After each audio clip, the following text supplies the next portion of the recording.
next kind of paragraph is the persuasive paragraph. As we know that persuasion is done on many levels in business field.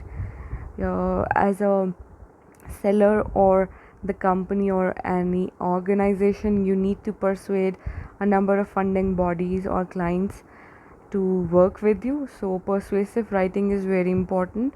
Now let's have a look what is a persuasive paragraph. Persuasive paragraph tries to convince the reader that a particular point of view is worthy of consideration. It wants you to consider both sides of an issue, but it reveals a bias in favor of one side over another.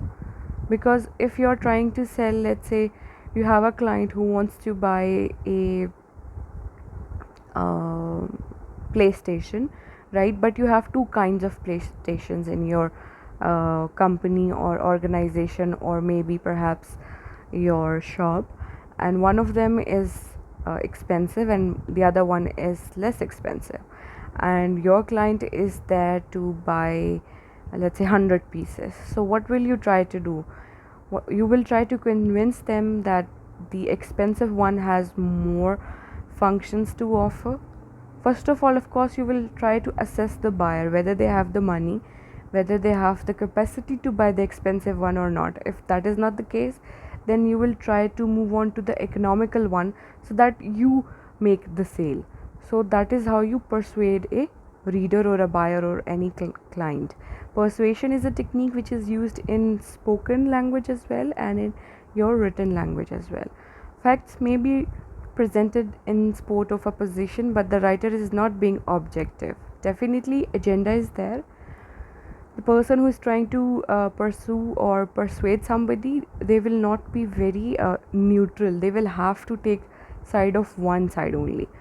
The point of view is subjective. Objective is something that is impartial, fair, balanced and fact based. Subjective is something that is also partial, in favor of an idea, and biased. Here is an example of persuasive paragraph. Immigration contributes to the overall health of American economy. Despite recent concerns expressed about illegal and some legal immigration to the United States, this country has largely benefited from the skills, talents, and ambition that immigrants bring with them. American business gain from a good source of affordable labor, while towns and cities are revitalized by immigrant families who strengthen communities through civic participation and the generation of new economic activity. The United States must continue to welcome new arrivals and help those who are already here. Otherwise, the country will lose the advantages it has over other industrialized countries that compete against us in the global marketplace and seek to recruit from a vast pool of unskilled and skilled global workers. The position is supported by facts, but some of it is hearsay, what the writer has heard, and some of the ideas are rooted in the writer's subjective viewpoint. Definitely, the writer has written his own viewpoints, his own agendas. Opposing views are not directly recognized in the paragraph, however, they may be hinted at. A paragraph that is persuasive anticipates an argument. Now, this is one graphic organizer that you can use while you're writing a persuasive paragraph. Look at the first box, first line. Now, our topic is that should advertising be allowed in schools? So, first sentence would be your topic sentence, then you'll claim something, and then you'll provide evidence of that thing.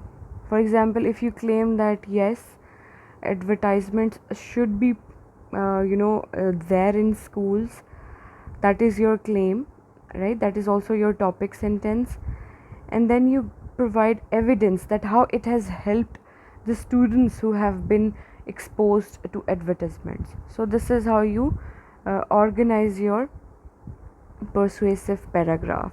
First you write the claim, then you give the evidence, and then there is the concluded concluding sentences.